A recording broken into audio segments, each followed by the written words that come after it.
یہ ہیں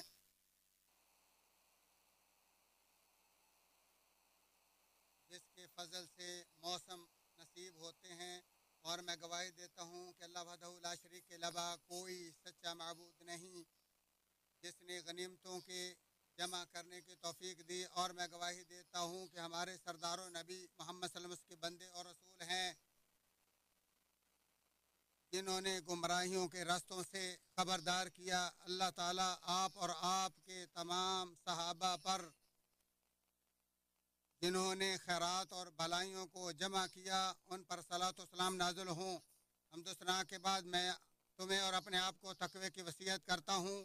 اللہ تعالیٰ نے فرمایا، اے ایماندارو، اللہ تعالیٰ سے کما حقہ ڈرو اور دیکھو اس وقت تک نہ مرنا جب تک تم مسلمان نہ ہو جاؤ۔ آخر وہ ماہ رمضان بھی بیت ہی گیا، جس کے بارے میں اللہ نے بتایا تھا کہ یہ چند گنتی کے دن ہیں۔ وہ آنکھ جھپکنے اور بجلی کے اچکنے کی مانند گزر گیا، جس کے شوق میں دل کل تک تڑپ رہے تھے، آج وہ الوداع کہتے ہوئے کوچ اور واپسی کا اعلان کر رہا ہے۔ ولولوں کا ہم خیال اور جذبات کا متاثر ہونا کوئی قابل تعجب و حیرت نہیں، کیونکہ ان تلاطم خیز جذبات سے ہی ہم نے اللہ کے اس فضل و کرم کو محسوس کیا جو اس نے ہمیں اسلام کی توفیق دی، قرآن سکھایا، رمضان نصیب کیا، صیام و قیام پر ہماری مدد فرمائی۔ سو وہی حقیقی عطا کرنے والا اور انعام دینے والا ہے۔ فرمایا نے باری تعالیٰ ہے، اپنے مسلمان ہونے کا آپ پر احسان جتاتے ہیں، آپ کہہ دیجئے اپنے مسلمان ہونے کا احسان مجھ پر نہ رکھو، بلکہ دراصل اللہ کا تم پر احسان ہے کہ اس نے تمہیں ایمان کی ہدایت کی۔ البتہ اللہ کی طرف پیش قدمی کرنے والوں کی حالت یہ ہوتی ہے کہ وہ انتہائی ادب و احترام اور عجز و وقار سے انعام و احسان کی نسبت منعم حقیقی کی طرف ہی کرتے ہیں، جیسا کہ اس نے کہا، یہ میرے رب کا فضل ہے اور یہی صالحات کا شاندار انجام اور اعزاز و تکریم کا باعث ہے۔ جیسا کہ ارشاد باری تعالیٰ ہے، دنیا آخرت میں اسی اللہ کی تعریف ہے، اسی کے لیے فرما روائی اور اسی کی طرف تم سب پھیرے جاؤ گے۔ بلا شبہ وہی پاکیزہ ذات ہی حقیقی طور پر اپنی مخلوق کو ہر حسین و جمیل چیز سے نوازتی ہے۔ حضرت انس رضی اللہ تعالیٰ عنہ سے مروی ہے کہ رسول اللہ صلی اللہ علیہ وسلم نے فرمایا، اللہ تعالیٰ جب کسی بندے کو کوئی نعمت عطا کرتا ہے اور وہ کہتا ہے الحمدللہ، تو اللہ اسے گزشتہ نعمت سے بھی افضل نعمت عطا کر دیتا ہے، اور یہی حالت جنتیوں کی ہوگی۔ جب وہ اللہ کی خوشنودی اور جنت کی تمنا کے حصول میں کامیاب ہو جائیں گے تو ان کی زبانوں پر اللہ تعالیٰ کی حمد کے پرجوش ترانے شروع ہو جائیں گے، اور وہ اپنی دعا اور ہر اچھے عمل کو اسی حمد پر ختم کرتے ہیں۔ ارشاد باری تعالیٰ، اور وہ کہیں گے، اللہ کا لاکھ لاکھ شکر ہے جس نے ہم سے غم دور کیا، بلا شبہ ہمارا پروردگار بخشنے والا بڑا قدردان ہے، جس نے ہم کو اپنے فضل سے ہمیشہ رہنے کے مقام میں لا اتارا، جہاں نہ ہم کو کوئی تکلیف پہنچے گی اور نہ کوئی تھکاوٹ۔ اس بابرکت مہینے کی تکمیل پر اللہ کے انعامات پر اس کی حمد و شکر کی طرف جلدی کرنا ہی منہج اسلام اور توجیہ قرآن ہے۔ ارشاد باری تعالیٰ، وہ چاہتا ہے کہ تم گنتی پوری کر لو اور اللہ کی دی ہوئی ہدایت پر اس کی بڑھائیاں بیان کرو اور اس کا شکر کرو۔ بخاری و مسلم میں حضرت ابو ہریرہ کی حدیث سے مروی ہے، نبی مکرم صلی اللہ علیہ وسلم نے فرمایا، روزہ دار کے لیے دو خوشیاں ہیں، ایک خوشی افطاری کے وقت اور دوسری خوشی اپنے رب کی ملاقات کے وقت۔ ماہ رمضان کے اختتام پر حمد و شکر کے مفہوم کی ادائیگی ہی اللہ کے بارے میں بندے کے حسن ظن کی نشانی اور اس کی نیکیوں کو اللہ کے قبول کر لینے اور عمل کی ادائیگی میں واقع ہونے والی کمی، کوتاہی، غفلت اور جہالت سے خدائی درگزر کی علامت ہے۔ جیسا کہ حدیث قدسی میں وارد ہے کہ میں اپنے بندے کے ساتھ میرے متعلق اس کے گمان کے مطابق ہی ہوتا ہوں۔ جب بندہ اپنے رب کے بارے میں حسن ظن رکھتا ہو تو اس کے لیے ضروری ہے کہ وہ اللہ کے ساتھ حسن ظن، سچی امید اور ادب کے طور پر قبولیت اعمال کی بکثرت دعا کرے۔ اللہ کی رضا جوئی کے زرخیز میدانوں کی طرف سبقت اپنے رب کی اطاعت کی پابندی اور بندے کے عمل کی اصلاح ہی رمضان کے اختتام پر اللہ کے شکر گزاری کا خلاصہ ہے۔ ارشاد باری تعالیٰ، آل داؤد اس کے شکریہ میں نیک عمل کرو، میرے بندوں میں شکر گزار بندے کم ہی ہوتے ہیں۔ اور نبی اکرم صلی اللہ علیہ وسلم نے قیام کیا یہاں تک کہ آپ کے پاؤں مبارک سوج گئے اور آپ سے کہا گیا آپ کے تو اللہ نے اگلے پچھلے سب گناہ معاف کر دیے ہیں، تو آپ نے فرمایا تو کیا میں شکر گزار بندہ نہ بنوں؟ اور رمضان میں اللہ جس مسلمان کے دل کو منور کر دیتا ہے اور اس کے ایمان میں وسعت پیدا ہو جاتی ہے اور وہ اس کے چشموں سے پانی پی لیتا ہے اور اس کے فیض سے سیراب ہو جاتا ہے اور اس کی رات قیام اور دن سیام میں بسر ہوتا ہے، تو وہ رمضان کے بعد بھی فضائل کی طرف مقابلہ بازی سے الگ نہیں رہ سکتا اور نہ ہی ان غنائم کے حصول میں لاپرواہی کر سکتا ہے جن کی مٹھاس وہ صوم و صلات اور اطاعت کی شکل میں چکھ چکا ہے۔ اور جس نے رمضان میں اللہ کے انس کی لذت اور ایمان کا ذائقہ چکھ لیا اور جس کے دل میں اطمینان و سکون کی موسلادھار بارش ہو گئی، اس کی یہ دائمی سعادت کبھی ختم نہیں ہوتی اور اس کا دل ہمیشہ اپنے رب سے جڑا رہتا ہے اور سدا اللہ کے لیے، اللہ کے ساتھ، اللہ کی طرف اور اللہ کی معیت سے مانوس رہتا ہے۔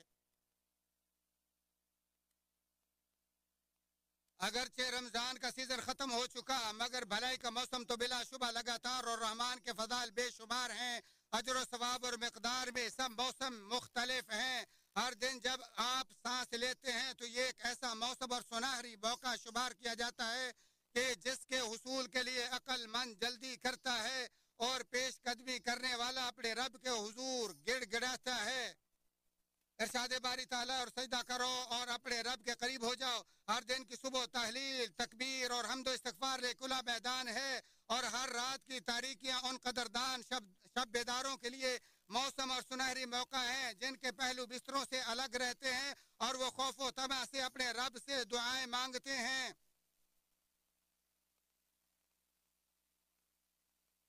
اور جو لوگ زندگی کے مطلب و قیمت سے آشنا ہیں وہ اپنے تمام اوقات کو نیکی کا سیزن بنانے پر قادر ہیں اور وہ ایک تیر سے کئی نیکیوں کا شکار کرتے ہیں، جیسے نیک عمل، علم کی نشر و اشاعت، ضرورت مندوں کی مدد، مہمان نوازی، یتیموں کا سہارا، مساجد کی تعمیر و ترقی، نصیحت کرنا، حلقات قرآن کا تعاون، کسی نیکی کے پروجیکٹ میں حصہ ڈالنا یا کسی ملک و ملت کی تعمیر و ترقی و سربلندی کے لیے کام کرنا۔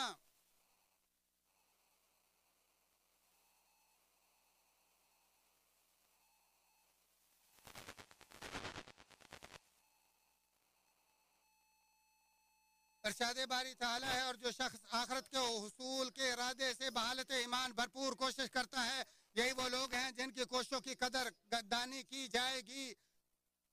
کبھی مسلمان اپنی ذات یا اہل خانہ میں کسی مصیبت یا وبا کا شکار ہوتا ہے، پھر اگر وہ اللہ کا شکر گزار اور بیماری پر اجر ثواب کا امیدوار رہے اور قضاء و قدر پر یقین رکھے تو اللہ اسے بہت بڑا اجر اور اس سے بھی افضل معاوضہ عطا کرتا ہے اور اس کے لیے رحمت، بخشش اور ہدایت کا فیصلہ کر دیتا ہے۔ فرمانے باری تعالیٰ اور ہم تمہیں دشمن کے خوف یا بھوک و افلاس یا مالوں، جانوں اور پھلوں میں کمی اور نقصان کے ذریعے ضرور آزمائیں گے اور ان صبر کرنے والوں کو خوشخبری دے دو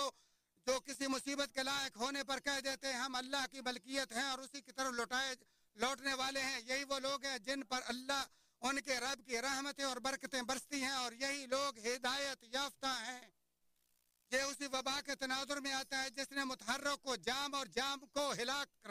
ہلا کر رکھ دیا ہے اور زمین کے ہر کونے کا چکر لگا کر دلوں کو بے قرار کرتے ہوئے آنکھوں سے پٹی اتار دی ہے اور یہ اسی وبا کا نتیجہ ہے جو آپ گرتے ہوئے جسوں اور یکے بعد دیگرے بیماری کے شکاروں کا مشاہدہ کر رہے ہو۔ ان سنگین ترین حالات میں اللہ کا خفیہ لطف و کرم جوش میں آتا ہے اور اس کی رحمت کے بادل ہم پر سایہ فگن ہو جاتے ہیں اور وہ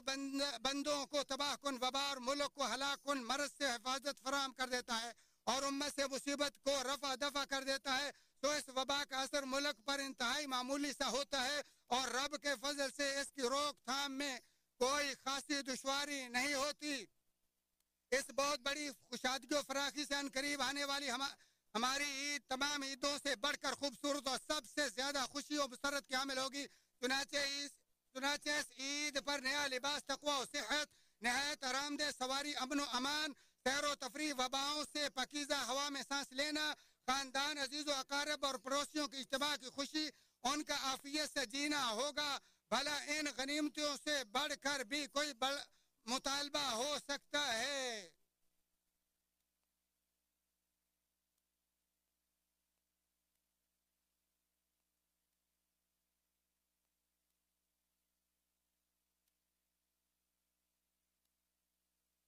اس اس زمین کی سیر و سیاحت کرو، ذرا دوسروں کے احوال کا مشاہدہ کرو تاکہ تمہیں جمال حال، جلال نعمت اور لطف و کرم کی قدر معلوم ہو، اور یہ معلوم ہو کہ وہ کتنے عظیم معبود اور کس قدر مہربان خالق ہے. بلا شبہ احسان کا شعور، زبان کا شکر اور دلی حمد و ثنا ہی مزید لطف و کرم اور رحمت کی بارش کا باعث ہے.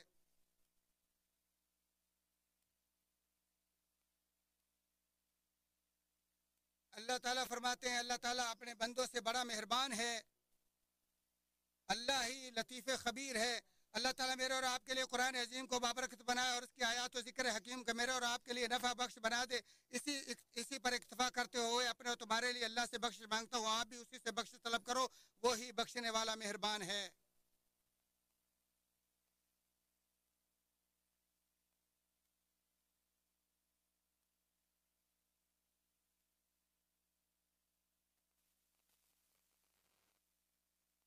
تمام تعریفیں اللہ کے لیے ہیں، بابرکت حمدیں، اور میں گواہی دیتا ہوں کہ اللہ وحدہ لا شریک کے علاوہ کوئی سچا معبود نہیں، وہی عظیم الشان ہے. اور میں گواہی دیتا ہوں کہ ہمارے نبی سردار محمد صلی اللہ علیہ وسلم اس کے بندے اور بشیر و نصیر رسول ہیں. اللہ تعالیٰ آپ اور آپ کے تمام اصحاب پر بے بہا صلاۃ و سلام نازل فرمائے. حمد و ثنا کے بعد میں تمہیں اور اپنے آپ کو تقوی کی وصیت کرتا ہوں. ماہ رمضان کی گنتی کے اختتام پر مسلمان تکمیل کو پانے پر خوش ہو کر اللہ کا شکر بجا لاتا ہے. عید الفطر کے موقع پر اللہ کے فضل و احسان سے سرشار اپنے معاشرے میں خوشیاں بانٹنے میں جلدی کرتے ہوئے بےہودگی و لغویات سے روزے کی پاکیزگی اور فقراء کی خوشی کی خاطر فطرانہ ادا کرتا ہے. مسلمان اور جن کے نان و نفقہ کا وہ ذمہ دار ہے ان سب پر یہ فطرانہ واجب ہے جس کی مقدار ایک ملک کی عام خوراک سے ایک سا ہے. حضرت ابن عمر رضی اللہ تعالیٰ عنہ سے مروی ہے، انہوں نے کہا رسول اللہ صلی اللہ علیہ وسلم نے فرمایا کھجور یا جو کا ایک سا مسلمانوں سے ہر غلام اور آزاد پر اور ہر مرد اور عورت پر اور ہر چھوٹے اور بڑے پر فطرانہ فرض کیا گیا ہے، اور لوگوں کی نماز عید کے لیے نکلنے سے پہلے ادا کرنے کا حکم دیا ہے. البتہ عید سے ایک یا دو دن پہلے ادا کرنا بھی جائز ہے. ابن عمر کی اس حدیث کی روایت میں جس میں مذکور ہے صحابہ عید سے ایک یا دو دن قبل فطرانہ دے دیا کرتے تھے. اس وبا کی باعث مساجد اور عید گاہوں میں نماز عید پر پابندی کی بنا پر مسلمانوں کے لیے اپنے گھروں میں باجماعت یا انفرادی نماز عید ادا کرنا مشروع ہے. عید رات کے غروب آفتاب سے تکبیرات کا پڑھنا شروع ہوگا اور گھر میں نماز سے عید شروع کرتے ہی تکبیرات پڑھنا بند ہو جائے گا. پھر بغیر خطبے کے نماز عید کے طریقے کے مطابق 2 رکعت پڑھی جائیں گی. پہلی رکعت میں تکبیر تحریمہ کہے اور اس کے بعد 6 اضافی تکبیرات کہے اور دوسری رکعت میں اٹھنے کے لیے تکبیر کہے اور پھر 5 اضافی تکبیرات کہے. سورج نکلنے کے 1 یا 2 نیزے بلند ہوتے ہی نماز عید کا ٹائم ہو جاتا ہے، یا سورج نکلنے کے تقریباً 20 منٹ بعد اور صلاۃ ضحیٰ کا وقت ختم ہوتے ہی یعنی نماز ظہر کا وقت شروع ہونے سے قریباً 20 منٹ پہلے ختم ہو جاتا ہے. جبکہ عین طلوع شمس کے لحظات میں نماز پڑھنے سے روکا گیا ہے. اللہ تعالی ہمارے اور آپ کے نیک اعمال قبول فرمائے. خبردار اے اللہ کے بندو رسول خدا پر درود و سلام بھیجو، کیونکہ اللہ تعالیٰ نے اپنی کتاب میں تم کو اس کا حکم دیتے ہوئے فرمایا بلا شبہ اللہ تعالیٰ اور اس کے فرشتے نبی مکرم صلی اللہ علیہ وسلم درود بھیجتے ہیں. اے مومنو تم بھی آپ پر درود و سلام بھیجو.